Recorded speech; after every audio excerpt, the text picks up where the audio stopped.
Hi everybody, my name is Chris Panayiotou and I'm the Developmental Director for Rush Soccer. And we have with us today Todd Beane, and Todd's going to talk about himself a little bit about what he's done and things he's done within the game, and then we will move on to our topic of discussion. So Todd, thank you for joining us from the Rush Nation, 50,000 strong around the world. Introduce yourself, Todd, and tell us a little bit about yourself, please. Yeah, Chris, thanks again for the invitation to come on and speak with you this morning. Well, this morning out in LA time. I happen to be out in LA this morning running a training camp for the LAFC Academy out here with my Tovo team. And yeah, I have I just have a U.S. background, typical kid growing up playing ice hockey, soccer, baseball, American lifestyle in suburbia in the Northeast principally. Went through the college system here through Dartmouth and then later on a master's degree in Stanford. All the while taking licenses, up through the A license and coaching. It's, a typical story, I think, for here. Coaches that playing, I was fortunate enough to play, way back when, in the USISL, the old pro league then, and balanced out with a life committed to teaching and education. Fast forwarding to 2002, I had a call from a colleague that knew Johan Cruyff in Barcelona. And at that point, Johan had some ideas about educating athletes worldwide, and went to work. Jumped on the plane quickly when I got that invitation, and subsequently we built the Cruyff Institute, Sport Management Institute for sports people, and then worked with Johan specifically on restructuring Ajax Youth Academy. We worked in Mexico, we worked in South Africa, with the principal focus of following his vision and how to develop creative players. And we find ourselves now in 2016. Subsequently, he became my father-in-law. I have to have always that disclosure. I married his daughter, and we have 6 children together. And so we live a life of 9 months in Barcelona, a couple months in 3 months in Lake Tahoe area, and I happen to be now in LA. But so it's been, as I said, it's been a pretty adventurous life, but pretty fortuitous. Of course, we lost Johan in the springtime, but not before he had left amazing legacy, not only for football but also for children. So I'm pleased to be with you, and more than open to any questions you may have about that experience and more. Brilliant, thanks, Todd. And tell us a little bit, Todd, about Tovo and how you got connected with the LAFC Academy, and tell us a little bit about what Tovo is, please. Yeah. Well, with Johan, we developed Cruyff Football, and Jordi Cruyff leads that organization now. And Cruyff Football made the strategic decision to stay kind of within Europe and particularly at the high level professional football. When Johan was diagnosed with cancer, I started having conversation about his legacy and also about what I wanted to do with the remainder of my life and professionally in the game. And I selfishly, I don't know if it's selfish or not, I said, Johan, I grew up in the United States. I think there's a lot of work that still needs to be done there in terms of development of talent, maximizing the potential of our young people here. And with his blessing, he said, listen, you know what you want to say, you know what you want to do, you know where you want to do it.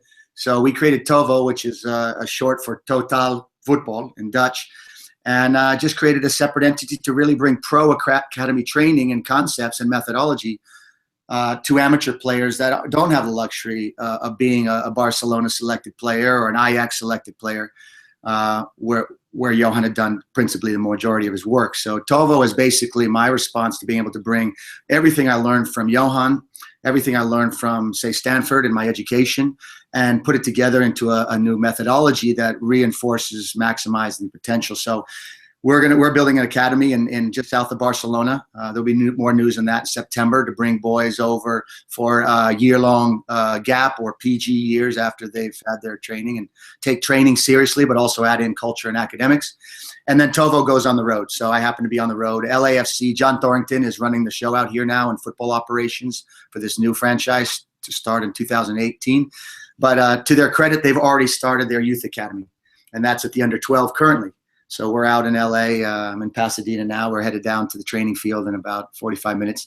And we're working with the good staff here, Todd Saldana and others, Joey Casio and others who are managing those under 12 boys, and having a good time in LA, introducing the Tovo methodology to our first MLS program. Brilliant, Todd. Give my regards to Todd Saldana. He's actually a California Rush guy as well. as Yeah, well okay. as being part of LAFC and the Yeah. national He's setup. a great guy. I love his approach to Uh, football. Obviously, a talented player in his day, and he's just got the right vision, I think, in terms of enjoying the game, recognizing talent, and nurturing it. So we've had a great time this week, and I'm going to stay on next week and do the same and see where that leads us. Fantastic. Now, Todd, you speak of, Barcelona and the Tovo way. Was it the first year that some American kids came over this spring for a few weeks? Yeah, And how did that go? Tell us a little bit more about that, Todd, so we can get Tovo out to the Rush Nation and they can great. understand it a little bit as well. Yeah. Well, at the website at tovointernational.com, what we've done is we've decided to give, it may not be exclusively to North American kids, but I think, that's our principal interest in the beginning. What we did is we're bringing young players, talented players over to have 2-week intensive training programs. So we really want to immerse them, get them out of their environment, wherever they happen to be throughout the United States or North America, get them into a fully Spanish, or in this case, Catalan market. Food changes, language changes, the pitch change, the expectations change, give them a really intensive, holistic environment with focus, obviously, on football. So we started with a beta program in March. We had some kids from Seattle in the Northeast, and it went really well. I think there's something to getting kids out into that, let's say, that epicenter or the mecca of, really skillful attacking football. Getting out of their comfort zone, maybe with any Rush Soccer Club, for example, and be complementary to the good work that the coaches are doing here. So we started with a 2-week intensive, and that actually led us, because of the parents' reaction. They said, "Well, can he stay for 6 months, or can he stay for a year or a semester?" So with that feedback, what we decided to do is actually we're in the process now getting a true academy there. Academy in the sense that we're not going to be a football club. We're going to be a training center. So we'll have a Tovo Academy for Barcelona dedicated to bringing players over for 2 weeks up to 9 months, principally between the ages of 12 and 18 years old.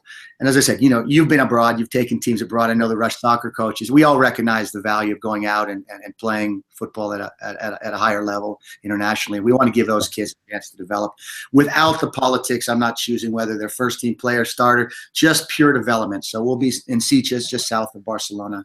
And as I said, we'll be launching more information coming up at the end of August about this. But for me, it gives me an opportunity to give kids experience. I built this with in mind of the experience that I would have liked to have had, 35 years ago as a teenager, right?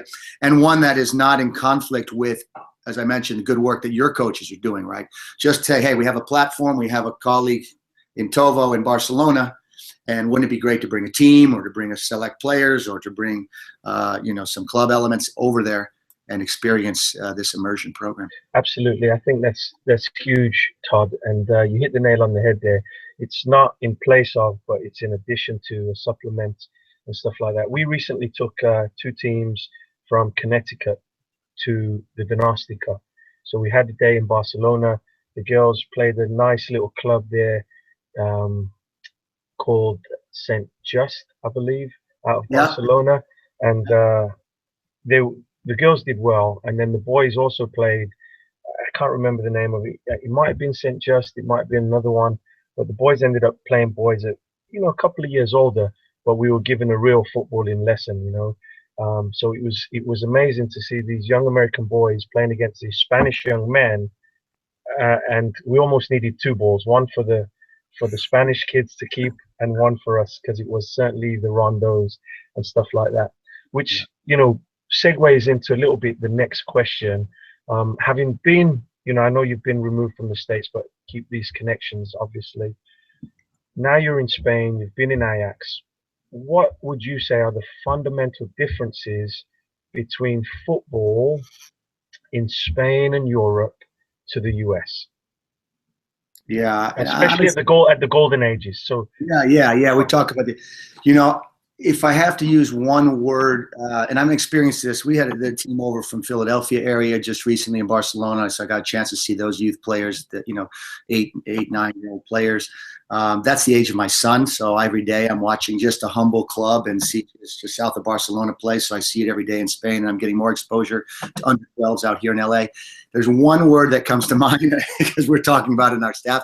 It's the word frenetic. I really get a sense that we play frenetically here. It's like panicking the ball away, or I can just see the parents up and down the sidelines saying, go Johnny, go, kick the ball, go. And it's a sense of chaos in our body. So we're working with the kids out here saying, listen, we want to be incredibly intense in our brain, but very calm with our bodies. And so go Johnny, go. Younger ages that we kick, we go, we have our fun. But we need to teach them more about being composed. So if I compare, I would say, and I know I don't want everybody to jump down my throat, because this is not every child in the United States. But my experience is the child here tends to be too frenetic, too chaotic with the ball, and a child in Spain is much more composed on the ball, looking for solutions. Right?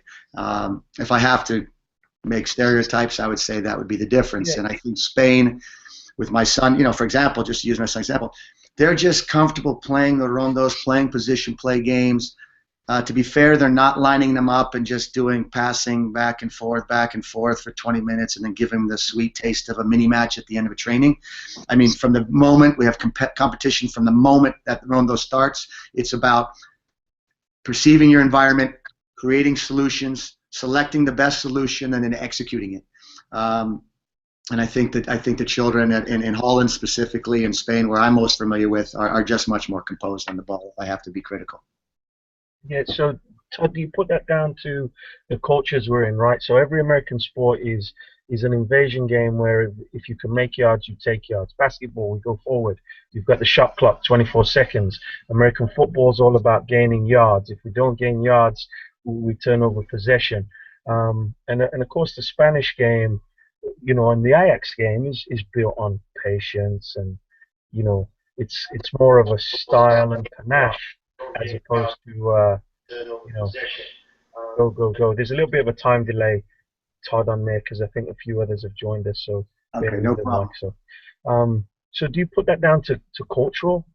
What is it? The coaching? And I mean, if you take the coaching you received as a teenage boy or prepubescent teen, yeah, think about the type of coaching you're giving now. It's almost light years away, right? Yeah. And no disrespect to the coaches you had, because they shaped you into who you are and what we're doing, and stuff like that. But very different, yeah.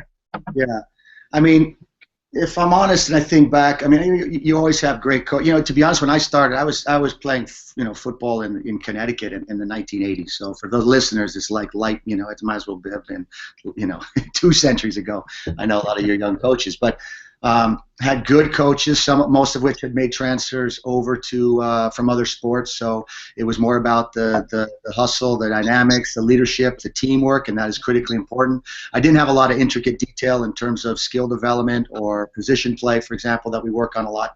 So then I played at Dartmouth College for a great gentleman I admire tremendously still today, Bobby Clark, a great family that he has. Jamie's up at Washington and Tommy's running grassroots soccer, but it's a Scottish influence. I mean, I think if we're honest, we see in California, of course, we have more of the Latino influence, but if I'm honest, in the Northeast, it's heavily Scottish, British based. A lot of FA came over, a lot of Scots came over, and they brought a long ball system. I played up top in those days, knock me in the ball, I hold it up until the midfield had a chance to run 20 meters to catch me.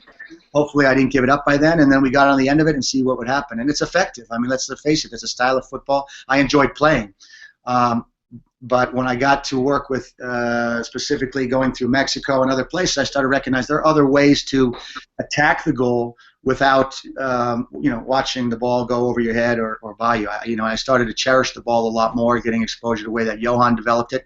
And I think there's a misnomer with this tiki-taka. It's the possession for possession's sake is useless, and Johan would say that. As a matter of fact, he was disappointed by some of the interpretations. The point is to put the ball in the back of the net, but it doesn't say that you have to do it in 1 second, or you have to just hit 100 balls hoping that you get a penalty kick on the end of it. I think the Germans have demonstrated that. Last World Cup, I think they did well. A little unfortunate against France, but you talk about a team that wants to attack. So I think, from my perspective, what I learned most from working with Johan is that through position play and intelligence, you can attack. You can dominate the game. You can maintain possession of that cherished, ball, and put the ball back in the back of the net more than the other team. And so we work with kids specifically on having that composure to make decisions, not panic the ball away or take territory just to take territory, right?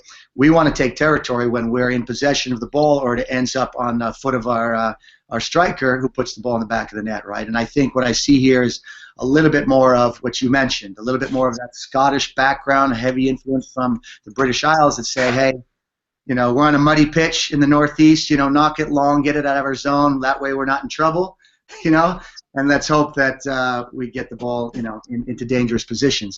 It's a wonderful way to play, and the beauty of the game is everybody interprets it, but our interpretation at Tovo is we want the ball in possession. We want to make the defense dizzy. We want to make them make decisions, of which some of them there will be wrong decisions, and then ultimately we want to score. We'd rather see a 3-2 match than a 0-0 or a 1-0. We don't have an Italian approach to the game, and so to each his own. But we're teaching kids how to play that style. Barcelona is teaching those kids how to do that, right?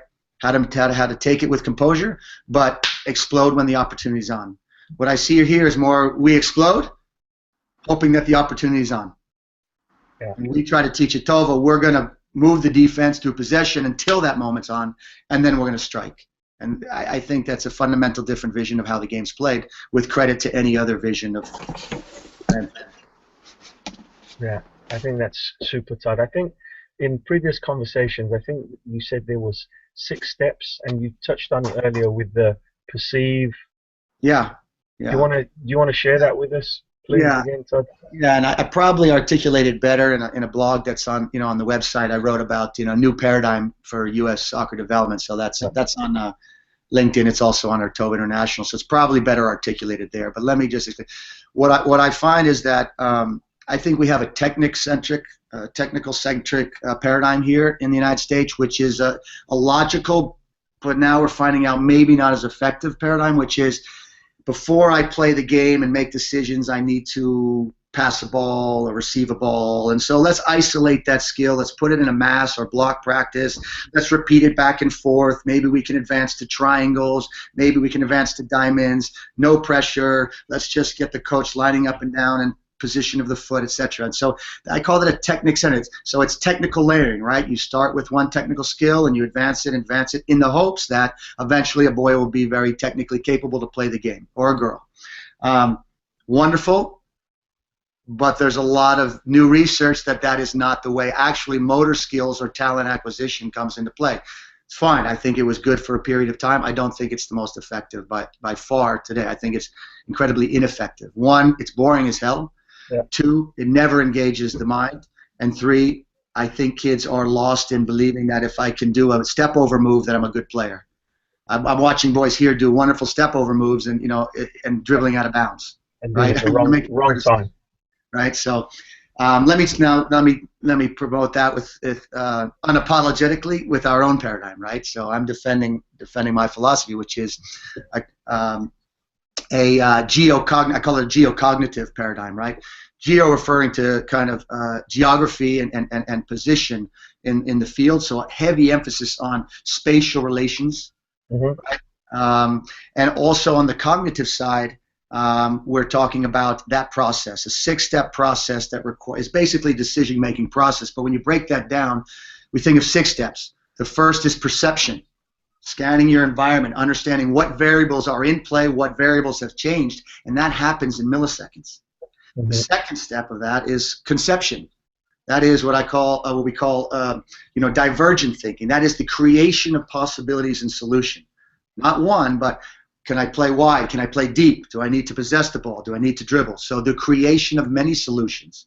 The third step we put into is decision, right? Which is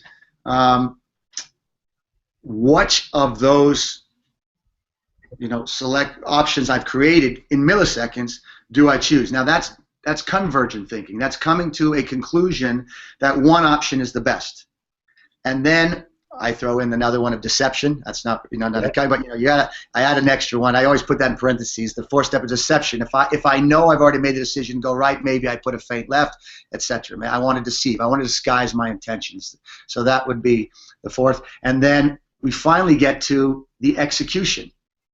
Right? We get to finally the execution through an arsenal of skills: left foot, right foot, inside, outside, dribbling, etc. And then finally the assessment, which comes immediately. Did I actually select the best option, and did I execute it well?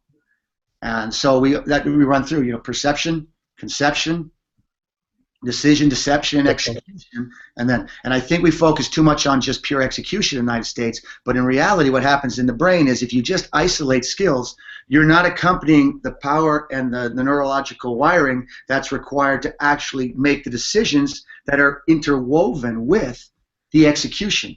So if we only focus on kicking and passing, we can all teach a kid to pass the ball, we can all teach a kid to head the ball, right? I mean, it's low-hanging fruit. It can be done, but the question is, how? And we always emphasize decision-making, this cognitive process, right? Understanding geographically your spatial relationships, and then because of those spatial relationships, you're executing a thinking process out of which you will select one isolated skill to accomplish your objective, right? And so it is an amazing study if you get into the research and you get into the cognitive development, the latest developments in how the brain fires. I think this is just the very beginning of how we're going to change the way we develop talent, and it's going to be, I mean, I could be wrong, so it's on tape, but if you play this back in 10 years, I think 95% of the coaches are going to question why they spent so much time passing the ball back and forth at 6 years old instead of putting it into dynamic, engaging games, which required that thinking process. I could be wrong. I'm probably out of a job if I am, but I really think we get back that we've missed the boat on the way what we've been training our young kids in the United States. I completely agree. I completely agree that the one thing you said, though, you said we can teach kids to head a ball. Unfortunately, in the U.S. now, there's a so under 12. Hey, but you know what? We can do that with balloons, right? Yeah, balloons. That's right. I know it sounds silly, right? But there's I'm not saying with the hard ball that does damage. Of course, I'm conscious of that literature and the research, but I know I'm not really joking about this. I am joking in the sense that what we do, like unless you're on a windy day or if you're playing football, get a balloon.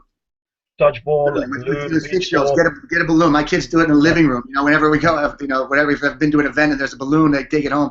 And I mean, so technically, they're having fun. They're playing with the balloon. There's obviously, I think, hopefully, I'm not making a misstatement here. There's minimal damage in terms of concussion possibilities with the balloon, but they're kind of getting the balance. They're getting the technique. Right? They're understanding the spatial relationships they have with the object, which is a ball, like in the shape of a pink balloon. Yeah. And so, we want obviously absolutely. Absolutely, and I'm happy to hear you say that, Todd, because I'm a little bit of an outside the box thinker, and you can modify. You can use a dodgeball, use a beach ball, use something that can still challenge them. Now, Todd, I want to be cognizant of your time, and we really appreciate your time and everything you're doing for the game. And we could talk all day. However, I know you've got to get out to LAFC and give our regards to Todd. So the final thing I'm going to ask is, what advice, okay, it's a three-part question. What advice would you give to youth soccer players in America, number one, youth coaches, and then parents, right? And I know you've written a little bit of a blog on this about your club's DNA and stuff like that. So just, if you could just summarize that. So the question is three-part: advice to youth players in the US, advice to the coaches, and advice to parents. Yeah. I think we have kind of one answer, and then I'll manifest that into everybody's roles. I mean, the line I'd like to take in answering is this, that the child needs to be the protagonist. The player needs to be the protagonist. So let me start with parents. Get your beach chairs, shut off your phones, and just let your children play. Enjoy it. You don't have to worry at 6 if they're the next Messi or they're going to get a college scholarship and things like this. So to the hyper parents that are thinking that you got to listen to Pele videos when you're in the room, just let the children play. Let them be. Let the coaches coach. Let the referees ref. Just enjoy. Look around. And I say this to parents actually. A parent came up to me and said, "Why are you so calm during the games?" watching your children? I said, because I look at the field as all of my children, right? If you look at the field, and that includes the opponents, sit back and say, isn't it amazing? We're in California, it's a sunny day, we got, 6v6 or 7v7 or 9v9 or 11v11. We've got families around. If you look at the experience as a nurturing, developing experience as a parent, the score really becomes a lot less important. So that would be my advice. Let the child be the protagonist. In other words, as a parent, this is your chance to sit back and relax and watch your kid have a great time, boy or girl. To coaches, I would say, study education. Right, and we love soccer, but soccer is a vehicle to educate children, and we know this about the values. I know Rush spends a lot of time and energy promoting, sound, solid values, right? So, if you look at the game as a coach, and I did, I'll be fair, I was an egocentric coach. I wanted to prove at 22 and 24 that I was the best coach in the league, and we would win no matter what. And I made poor decisions. I don't think I treated referees the way I should have because I was too anxious. I think I respected my players, but perhaps too much pressure. I always had good relationship with the parents, but I myself, as a young coach, thought this was about me. But now I take my own advice and say, well, the player is the protagonist. So the brains should be on the field. The energy should be on the field. The intelligence and the problem solving should be on the field. So I would say to coaches, I would advise them to follow a process, before they make the mistakes that I might have made. Get into literature and to seminars and webinars about child development first, because you're going to soak up all the football, right? You guys love football. You're going to devour football. But I think we devour football more than we devour child development. But we're really in the business of child development, right? Mm-hmm. So I would say to coaches, I would say, couple your passion and your interest to devour all things football, systems of play, styles of play, favorite coaches, conferences and seminars and webinars, but then spend equal time going to education sites, study neurology, talk to educators, talk to elementary school teachers, and find out about the natural learning process. Because if you tap into that natural learning process, right, you have got the best combination. You've got your football passion, you understand holistic development for children, and I think you're going to be better prepared to enjoy the experience, and you're certainly going to maximize the potential you have with your children. And let your ego rest a little bit. It isn't about you winning trophies. It's about the kids developing and maximizing their potential. And then the final message, the same thing as the players, the protagonists, the players. We're talking with players now. I think we dummy down for kids. Even at 6 and 7, we think, no. I believe me, I get emails like this. It's great what you're doing, but you don't know what it's like to to coach a 6-year-old in Oklahoma or California. These kids we have here are in California. We have a lot of Latino boys. They don't come from the most privileged backgrounds, let's say. They're bright kids. Our kids are a lot smarter than we give them credit for. And so what we're trying to do is give them, nurture their intelligence on the field to solve. And so we tell the kids, the young players, you're the protagonist of your journey. Coaches will come. Hopefully your parents are stable and will be with you for your lifetime. But coaches come and go. Clubs come and go. You may be in Spain. You may be at University of California. You may be in Connecticut. You may be in Wisconsin. So you are the protagonist of your journey. And in that, you need to also collect all of the experiences you possibly can and learn from everybody. And when you do that, even to 6 and 7 and 8-year-olds in age-appropriate ways, you will be surprised how intelligent this young generation is. I'm still figuring out how to connect on Google Hangouts with you. If I had my 6-year-old here, we would have been connected without any technological problems, right? If I don't know how to take, I'm still working on how to, how to get photos out of my phone properly, and and my 6-year-old daughter is, hey, Dad, you stupid idiot, It works later. I think if the players understand that they're protagonists and we give them more credit than we currently do, we're going to create a generation of not only footballers, we're going to create a generation of young talent that's going to really surprise us in the future. So I would say the ultimate message is the player in football is the protagonist, and we're all there to support their development. Absolutely. I think Johnny O'Sullivan, that and Jerry Lynch just did a seminar. Yeah.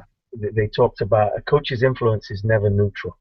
They either love you or they forget about you, right? And a long time ago, I decided to never be anybody's last coach. Listening at one of the conventions, and I thought, I don't want to be the reason why somebody quits our sport that's given us so much. And I think by doing that, by never being anybody's last coach, I think you'll always be the coach, right? in ways that even though you're not their coach moving on, you'll coach them through life, and you'll always be there for them. So If you, I mean, because you've had these coaches, right? I think what John is doing is fantastic. He's getting the proper message out to not just the soccer. I mean, he's expanded into youth sports in general, which I really admire, and I read his, whenever they come out. I really recommend the gentleman. You make a really good point. I mean, it's about the kid, right? And you have come into their lives for a period of time. If we all think back, I think, at later dates, Bobby Clark, I'm not sure, every game, what the score was or what referee was called or, these types of things. I'm still in contact with all my teammates. I'm still in contact with the entire Clark family. Yeah, we talk football, but more often than not, we're talking about our children and what's going on and so forth. So I think if we all remember a teacher or a coach who has been our advocate, right? Maybe even when we didn't deserve one, right? Or maybe when we haven't behaved as well. But that elementary school teacher, that high school teacher, that you just got a sense that he or she was there for me, right? He was concerned or she was concerned about my development. They were our advocates. Those are the people I remember. As I said, the football phase a little bit with Bobby Clark, but we all at first class, he came over from Scotland in the first year at Dartmouth College, and we all are connected because we felt he was there to make us better people. You can't forget a leader like that, right? Yeah. And I think you can do that. You can do that at a weak club that's going to lose. Believe me, I've coached championship, league-winning clubs, and I've coached a team that was 1-11. I don't know for which boys I was a better coach, to be honest with you. I might have been a better coach for some kids in Hawaii where we won the only game of that season, but all year long the families were making, Hawaiian goodies for the kids and that bond. So our success as coaches has more to do with the advocacy that we play for our children and our young players, more than it has to do with our wins and losses. And I think we know that deeply. We just forget that sometimes when the whistle blows on Saturday. And I know that in the past I've forgotten that. Yeah, absolutely. And I think you hit the nail on the head there yourself, Todd, when you said that Bobby's goal was to make you better people, right? Yeah. So if we're developing the person, it becomes easy to develop the player, right? Yeah. And I think this is where we get lost sometimes. And I think as coaches, there are times where we want to correct before we connect. And for me, it's about teaching those life lessons through the soccer sessions. And it sounds cliched, but, if you take care of the person first, everything else becomes, cake by the ocean, as they say. So, yeah. Couldn't agree more and I couldn't agree more with how you're spreading that message through Rush Soccer. And if we get more coaches on board with that message, listening to John, listening to you on that subject, I think ironically, this will happen. We'll actually be more successful at creating more creative, talented, and intelligent players, right? Mm-hmm. And at the end of the day, as you mentioned, you couple that with that connection and that advocacy, we're going to be proud of the kids that we create into young men and women.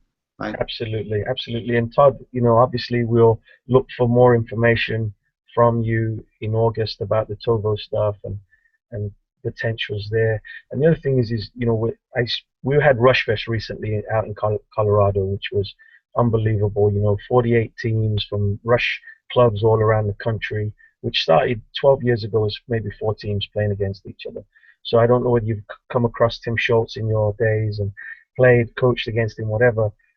But he shared his vision, and I got talking to him, and what we're looking to do within the next few months here is develop a mentor coach program through Rush, where we have people in, maybe outside people like yourself, come in and say, hey, here's some things. But the idea would be the leaders within Rush mentor 5 coaches. The course is done within 6 months, and then those 5 people that got mentored mentor 5 more. So we're safeguarding the future of our sport, of our club, but also developing these coaches who think outside the box, that now can develop players who think outside the box and are not scared to try these creative things and not just exploding and getting rid of the ball because, it's coming and I've got 3 players on, So that's where we're going. So I'll be talking to you a little bit more about that. But Todd, I want to thank you for your time. I want to be sensitive to your time. Yeah. Hey, Chris, let me just share one thing because I think it honors my father-in-law, who I think our readership knows passed away recently. When I went to Europe, I really thought that now I'm getting access to Johan Cruyff. He's going to tell me about Barcelona. And the amazing thing I found was that one of his greatest driving forces as a human being, but also as a coach. Now, this is the highest level, so if it works at Barcelona, it certainly got to work for us, youth coaches, right? So, and he always says, if you're not having fun, it makes no sense. And that's always, if you think about that after the recording, it's a double, it's a double meaning. You're not having fun, it doesn't make sense. But it literally, also, we're finding out that's truly true. If children are not engaged in a productive, happy, challenging but spirited laughing. He always said, I want my players laughing, right? Football is about fun. It is not, going into work drudging because we got to put in 9 hours at the factory and make it difficult. I mean, we play football for fun. So I take that message. It always stays with me. There's many messages from Johan, but if you're not having fun, it doesn't make sense, right? And I think if we approach football that way for what it is. It isn't about, Chris, your ego versus my ego because we're competing, Rush soccer versus, Tovo soccer. The point is we are collectively on this journey, and if we're having fun, the kids are going to feed off that energy, and as John will tell you, they won't drop out. Absolutely. We want them to see, right? Yeah, absolutely. I think that was the final message from Johan through me, and through you. I know you're sending the message. Let's just have fun at what we're doing. Let's smile, let's laugh, let's teach them, and let's enjoy the game for what it is, a sport to be cherished by what you just said, players, parents, coaches, and officials. And officials, right? And officials. So, Todd, I can't thank you enough. Obviously, I was just in Barcelona. We missed each other. But Johan's words live strong in Barcelona. There was pictures. He was honored through their museum, as I'm sure you've been through it. And we're glad that his words and his actions are living on through you and Jordi, and we wish you the best of luck, and we can't thank you enough, and we hope to see you again soon, and safe travels. And thanks to there are a lot of Rush coaches that sent their condolences to my wife and family and the Greif family in general. So I want to thank you, Rush, for on behalf of all of your representatives. We really appreciate. We heard your voices, and we really appreciate your condolences. You guys are always in our present thoughts, and we'll see you soon. Thanks, Todd. Thanks for the chat. Thank you. Cheers. Talk to you soon. Bye-bye.